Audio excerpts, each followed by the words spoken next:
son las 7:22 de Batitlán está al aire. Nacho Marván. Buenos días, buenos días. Enrique Jackson. ¿Cómo estás? Muy bien, ¿cómo estás? Salvador Abascal, te saludo. ¿Cómo estás? Rafael Cardona. ¿Qué tal? Impecables, caballeros. Qué maravilla. Por favor, Enrique, agradecele a tu nieta la tarjeta. Me siento muy honrado y muy conmovido. Y de tu celebración a Lázaro. Muy buen gesto tuyo. Es una pintura, muchas gracias. Y hay que empezar, y tenemos que empezar por algún lado, si ustedes quieren. Ya escogeremos el lado, cada quien tiene su lado, pero tenemos ahí cosas en la mesa, ¿no? Ricas. Pues Ricas.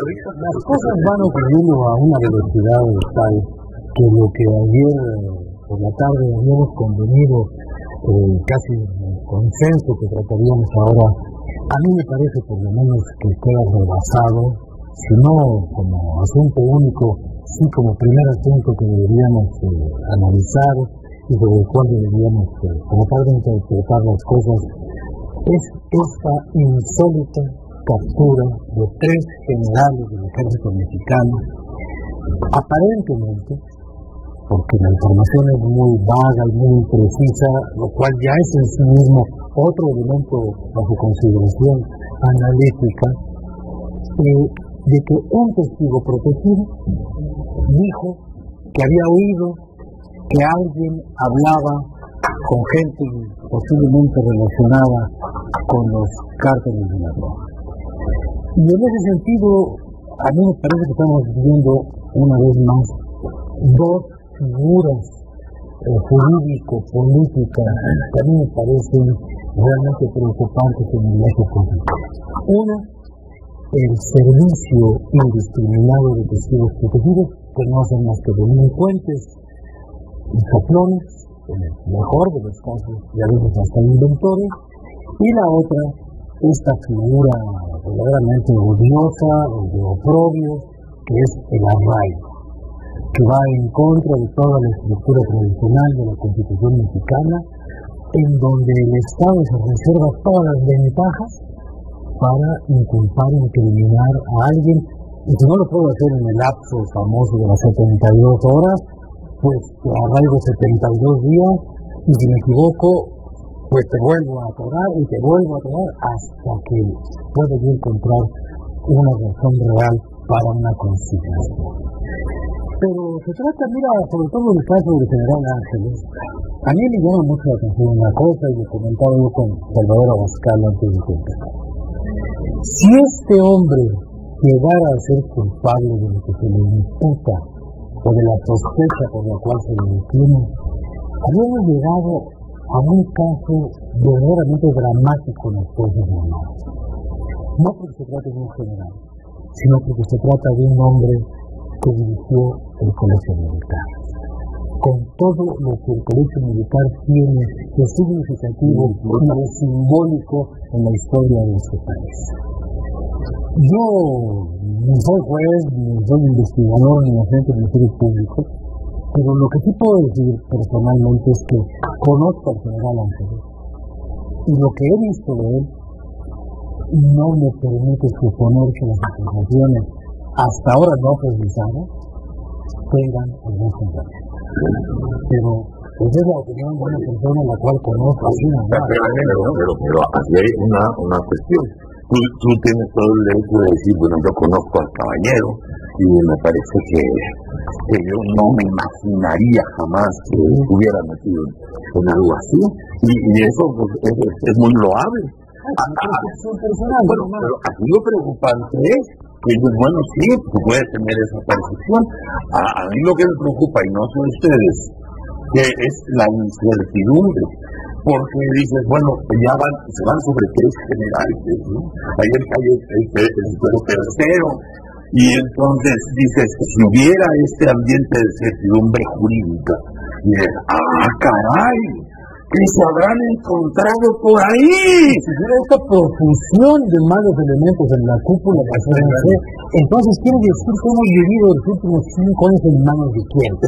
Y aparte, sí, aquí hay 2 posibilidades, y las 2 son correctas. Una, que realmente haya una putrefacción en la cúpula, lo cual sería gravísimo, para la institución, y la otra, que esto sea una purga en el ejército, lo cual sería todavía peor. Algo peor. Todavía de lo que Ángeles dijo en la reunión de San Luis Potosí en la campaña del diputado. Todavía algo peor. Porque dices, si fuera cierto, si tuviéramos esta certidumbre a lo largo de la administración esta, de que han caído quienes hayan tenido que caer, dices, bueno, es mejor saber que tienes cáncer a que no lo tienes, ni hablar. Pero aquí la cuestión que a mí me asusta, no sé a ustedes, es otro michoacanazo, otro tijuanazo. O sea, estamos hablando, acuérdate de cuántos presidentes municipales, fue verdaderamente penoso. Luego lo de Hank, que fue bueno, una cosa que es encargo para el recuerdo y del legado. Pero tres generales, ya no tiene límite eso, ¿no? Sí, yo creo que es muy grave. Si tiene fundamento en las acusaciones, es grave. Si no lo tienen, es igualmente grave. Estamos en el peor de los mundos, o hasta quizá más grave. Son tres generales, dos de división y un brigadier, que tuvieron responsabilidades administrativas importantes, responsabilidades políticas importantes. No estamos hablando de cualquier cosa, supuestamente ahí el ejército era lo último, lo más preservado, etcétera, etcétera. Entonces, dentro de esta incertidumbre, yo creo que sí cabe la posibilidad, y por eso es indispensable un juicio no solo justo, sino muy transparente. Sí cabe la posibilidad de que hacían disputas políticas dentro del propio ejército. Porque además no sería más una consecuencia de haberle dado tanto presupuesto al ejército. En todos los ejércitos latinoamericanos la política surgió y se hicieron pasiones encarnizadas a partir del crecimiento de los presupuestos. Pues tampoco es grave. Y yo creo que sí señaló una cosa muy importante, la purga, o sea, yo sí creo que tiene que quedar clarísimo en el juicio. ¿Esto tiene fundamento o no tiene fundamento? ¿O estamos en una disputa política porque estamos escalando ya a otro tipo de sistema político que habíamos logrado mantener a los militares fuera de su siempre? Sí. Ahora, creo que Rafael señaló otra cosa muy importante, el abuso o el mal uso o el mal diseño de testigos protegidos y de radio. Sí, los instrumentos que sí es un elemento común en el michoacanazo y en este caso, y sobre todo el arraigo. Creo que en el michoacanazo quedó clarísima las limitaciones y la perversidad del arraigo. Más allá de que sí viola derechos humanos, etcétera, etcétera, es un absurdo que lo hayamos llevado a la Constitución. Sustituye la investigación. O sea, viene la declaración del testigo protegido. Y en lugar de que con ese fundamento yo inicio una investigación, le pido permiso a un juez que me permita grabar a fulano las conversaciones, intervenir, o sea, todos los instrumentos que te da la ley para hacer una investigación y luego presentar un orden.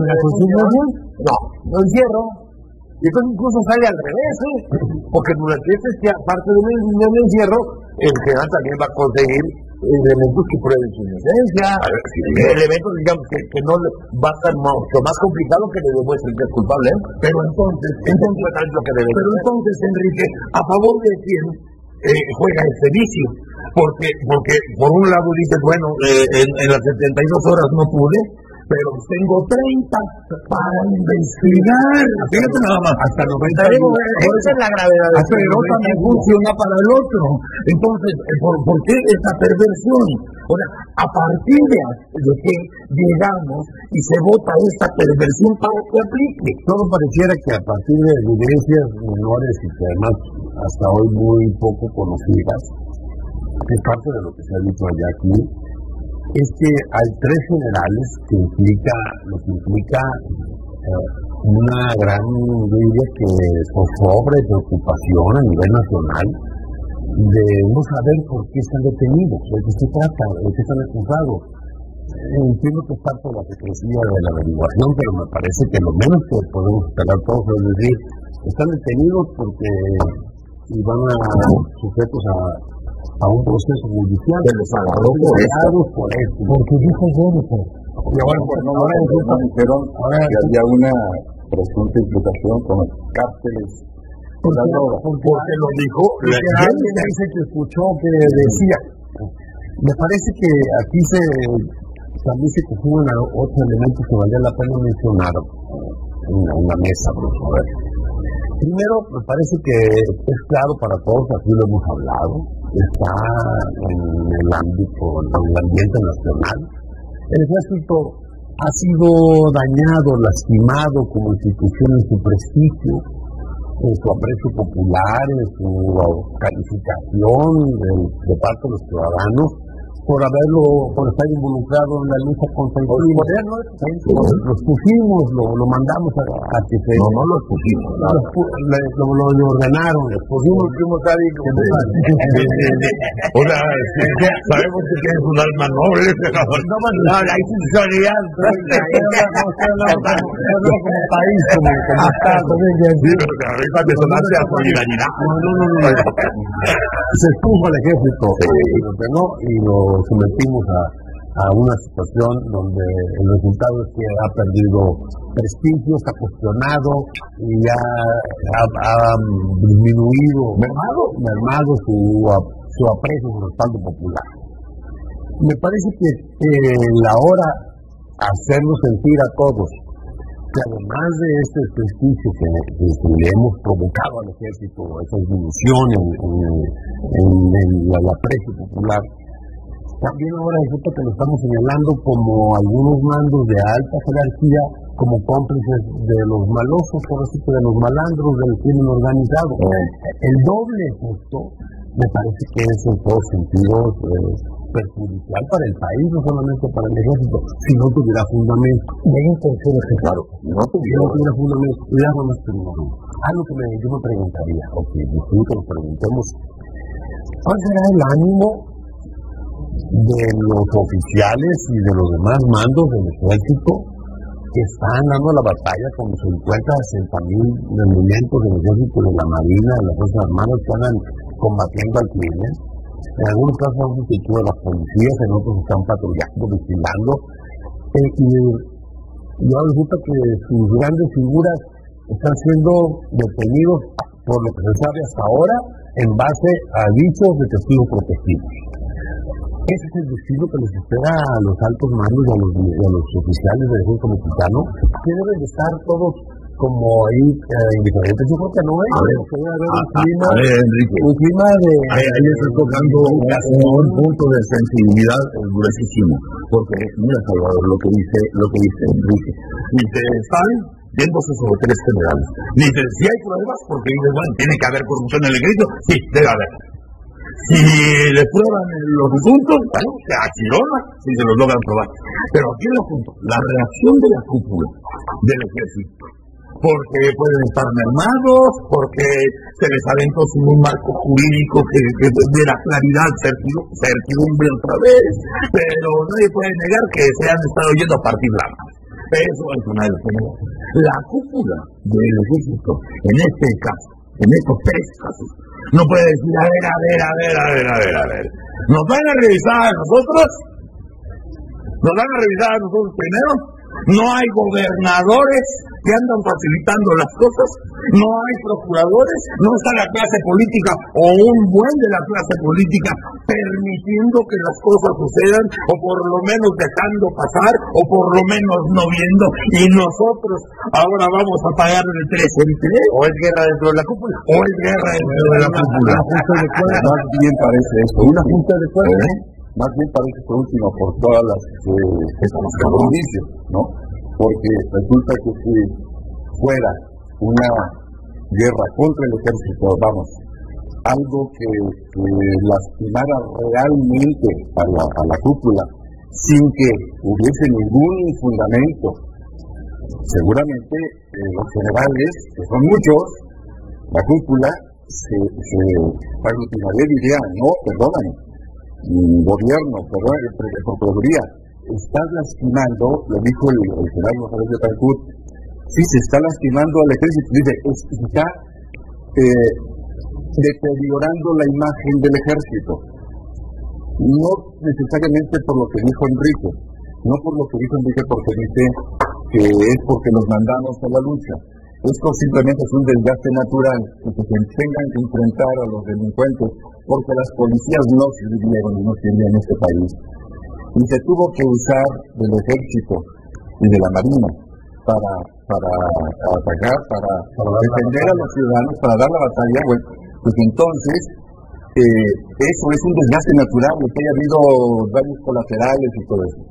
Pero el hecho de que a los 3 generales, 2 de división y un brigadier, los hayan aprendido bajo estas condiciones, y el ejército simplemente, se calle la boca y diga, lo más que ha pasado es que se deteriora la imagen del ejército, nada más. Porque por otro lado, si es injusta la detención, es injusta, vamos, una detención de esa naturaleza, por principio de cuentas y con base en la teoría de los derechos humanos, atenta contra el principio de la presunción de inocencia. Porque la RAI no atenta contra el principio de la presunción de inocencia. Para eso estamos 72 horas. Estaban, porque tenemos 30 días. Déjame esto de esta manera, a ver si puedo interpretar lo que estábamos. Yo creo que aquí hay 3 elementos, igualmente graves, cualquiera de los 3, en el futuro de la relación de las Fuerzas Armadas con la sociedad mexicana, y por consecuencia, a la larga, con el propio Estado. Uno es la exposición a la que fueron sometidas las Fuerzas Armadas. No voy a decir el nombre, pero un general de división del mismo nivel de Tomás Ángeles me dijo hace poco: lo que hemos hecho con el ejército es un crimen contra el ejército. La exposición. Después, el enfrentamiento entre el ejército y la sociedad. La cantidad de quejas por el mal desempeño o el desempeño abusivo de algunos elementos del ejército en contra de la policía civil es dramático en este país, y ahí están no los órganos de derechos humanos de México, los internacionales, que son los que pueden llevar a juicio algún día al jefe de las Fuerzas Armadas. Bueno, y el tercer elemento, la calificación del ejército en lo táctico y en lo ético. Sacamos al ejército a las calles para que terminaran con la delincuencia y no pudieron. La delincuencia fue para arriba. No pudieron, simplemente, como dijo el general Ángeles en la reunión de San Luis Potosí, haciendo un ejemplo con el día Vietnam. Dijo, estamos el día 8, estamos peleando mal, porque al enemigo no se le combate con su fuerza, al enemigo se le combate golpeando su centro de gravedad. La guerra de Vietnam no se perdió en Vietnam, se perdió en Washington. Entonces, él dice, tenemos que razonar. Y hay otro elemento que fue lo que dijo Enrique Peña en esa misma reunión, según esto, asesorado por el general, que dijo, si hay 20.000 o 30.000 o no sé cuántos elementos militares del ejército y de la marina, saquémoslos del ejército y hagamos con ellos la Gendarmería Nacional, lo cual implicaba para muchos militares ortodoxos el desmantelamiento de las Fuerzas Armadas. Entonces, nos van a dejar nada más al cabo rascón. Y a los demás, a los buenos, se los van a llevar a hacer una gendarmería. ¿Y qué nos va a quedar a nosotros? Además sería una segunda poda, porque eso ya se hizo un poco. Así ya suena por ya fueron 4.000 elementos de tropa, de élite, si tú quieres, pero 4.000 de tropa. No funcionó porque todavía no la acaban de profesionalizar. Pero a partir de lo que tú dices, a partir de ese dicho de la semana pasada, en presencia del candidato Peña Nieto, haciéndole una segunda. Esto puede derivar en un berrinche ejecutivo del tamaño de apresar a 3 generales. Un berrinche de ¿qué? La PGR dijo que no. Luego le vamos a decir, esto no tiene nada que ver con la no creo que vaya por ahí. Que no ganan nada. Yo no creo que vaya por ahí porque no ganan nada. En caso de que no ganan nada, si el Felipe no gana nada, no sería un autogol tremendo. la detención de estos tres, particularmente si tiene fundamento, al que más desprestigie es a Felipe Calderón. Sí, punto. Bueno, vamos, si no tiene fundamento, vamos a ir a un corte, porque la mecha corta podría llegar hasta ese punto. Mira cuando ya llegaron. Es una cosa tener mecha corta de ser miope. Sería la primera vez que la bomba atómica tuviera mechas. Vamos a un corte y vamos a ver si el presidente tiene mecha corta o queda mecha o a su mecha. Una guerra dentro de esto más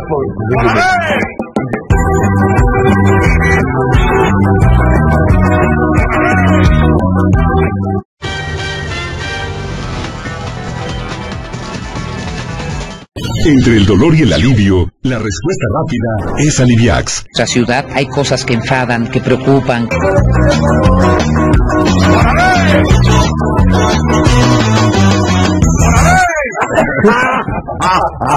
Bueno, hagamos el colofón de los generales y ya más o menos llegamos a este triste consenso, porque decía bien Nacho, tener este nivel de especulación cuando se está tratando de tres generales del ejército mexicano después de estos 5 años es bastante pobre. Yo diría ya como final que es muy importante, muy urgente, que independientemente del sigilo de las investigaciones y todo ese mito al que siempre apelan a las procuradurías, ¿no? Saquen también información del arraigo. También la información está arraigada. Que nos digan de qué están acusados, la guerrera, y cómo se llegó a esa acusación más allá de la patraña esta del testigo protegido, que por lo general ni siquiera existe. Es información que consigues acá, se le atribuye a un testigo protegido o una llamada anónima, mentira, y que nos digan, porque o una intervención telefónica ilegal. Lo que usted quiera, si es eso, no importaría tanto, porque es un hecho real.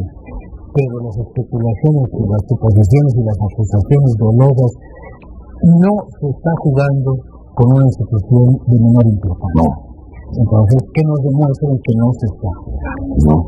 Y luego, bueno, Salvador Abascal insistía mucho en que habláramos de lo que está pasando de la Ibero para acá con todos los jóvenes, todo lo que pasó después del sainete con Peña, y yo nada más quiero decir una sola cosa.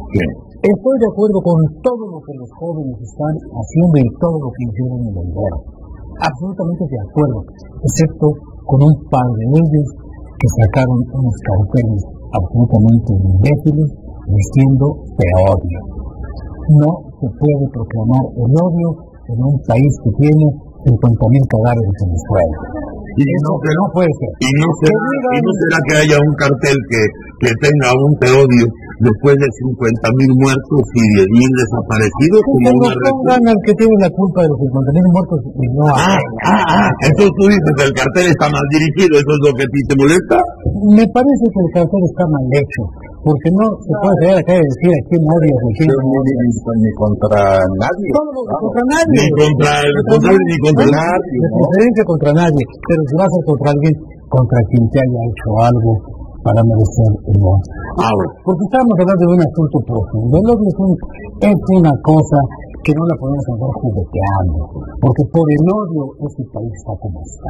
Los chavos han empezado a moverse, los estudiantes y las universidades se han empezado a mover.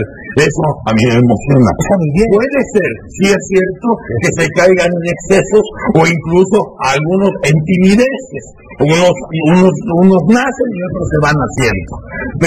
Y pueden caer en esos excesos y pueden caer en faltas de logística, en faltas de manejo. Yo creo que sí pueden caer en ese tipo de errores o de excesos, pero no es más importante en que los chavos en este país, los estudiantes, empiecen a moverse y empiecen a mostrarse.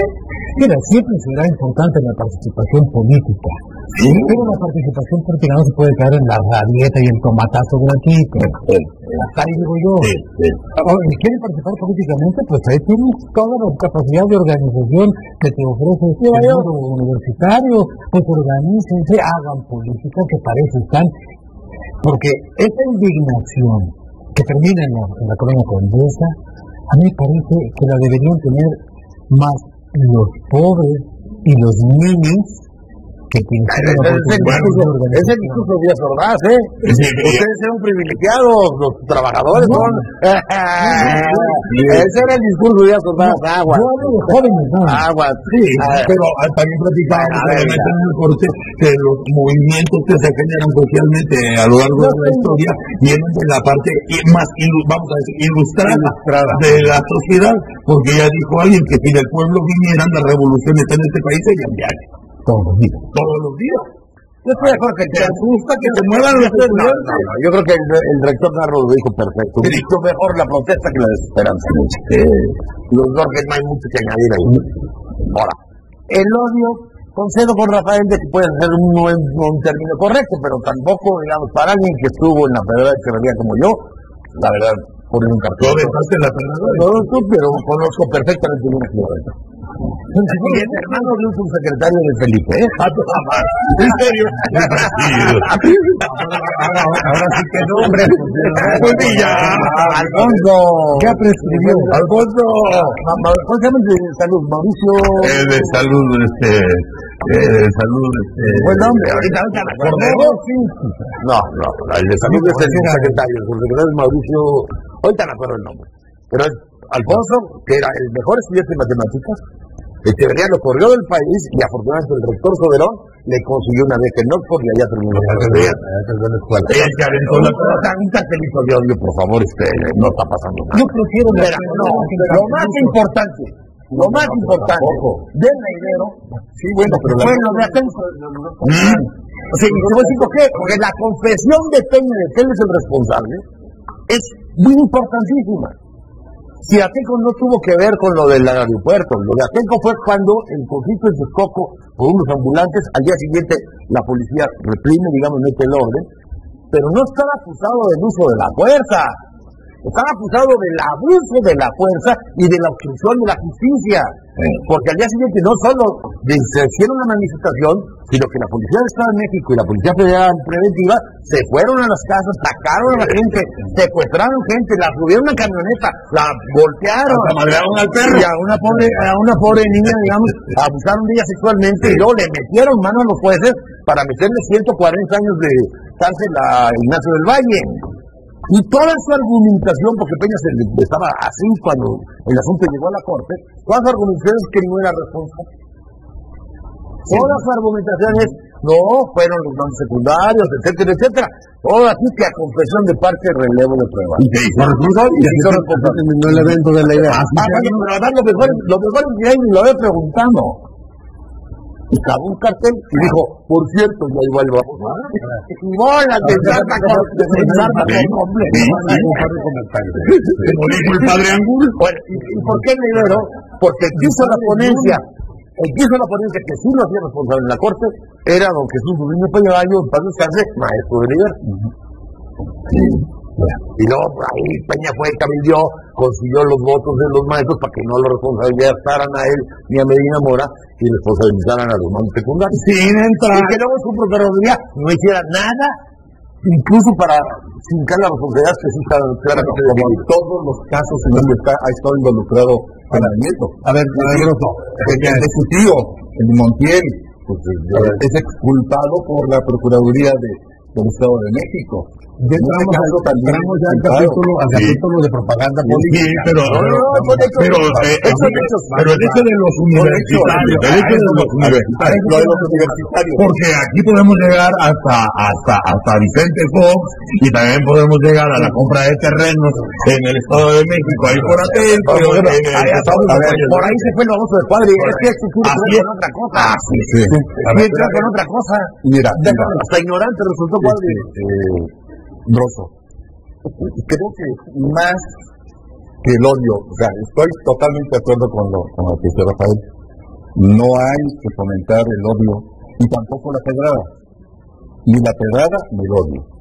Yo creo que tampoco, no estamos llegando a la República Amorosa tampoco. Pero Salvador dijo, puta, ya estoy muy amoroso. Bueno, una mentada de madre. Y Enrique va a decir, ¿ya ves cómo están de acuerdo? Pero yo creo que es peor. Ya se volvieron. Peor todavía lo que dijo Pedro Joaquín Córdoba. Amenazó a los estudiantes de la Ibero y además pidió que se les castigara. Ahí apareció de nuevo la fea cara de la represión. ¿Sí? Esa antigua y fea cara que parece que había desaparecido en México. La represión ya se sentía secretario de Gobernación. Qué bueno que tocas eso con puntualidad antes de volverte todo amor. Qué bueno que fuiste muy puntual, porque aquí hay una cuestión, Enrique, que tiene que ver con tu partido. Mal o bien, con lo de Atenco y con todo aquello, Enrique adentro del salón estaba toreando. Y lo que viene a encender a los jóvenes son las reacciones torpes e inmediatas de Pedro Joaquín, de Gamboa Patrón, empezando a descalificar y a poner a los muchachos como si estuvieran siendo manipulados por alguien, porque son un ataque de idiotas que nada más pueden ser manipulados. En ese momento se tienen encima porque la aclaración que hacen los estudiantes nombran a ellos, no nombran a Enrique, nombran a ellos. Así es. Y hacen su derecho de réplica porque están recibiendo el ataque de los operadores abiertamente acreditan y con la cara nos estamos y no nos manipulan. Y me parece que en este caso el candidato Peña tuvo un reflejo muy rápido, reaccionó de inmediato al día siguiente dando la cara a él mismo, diciendo que era bienvenida la crítica y aún los que no pensaran en como 24 horas, no importa. ¿Tú hubieras aconsejado que saliera por el frente del auditorio o que saliera por la puerta? Yo creo que fue calculado porque salía, eso es lo que supongo que deben haber tomado en cuenta. Yo creo que era exponerse a una situación eventualmente un poco más no. Hasta donde yo sé hubo una descoordinación en eso.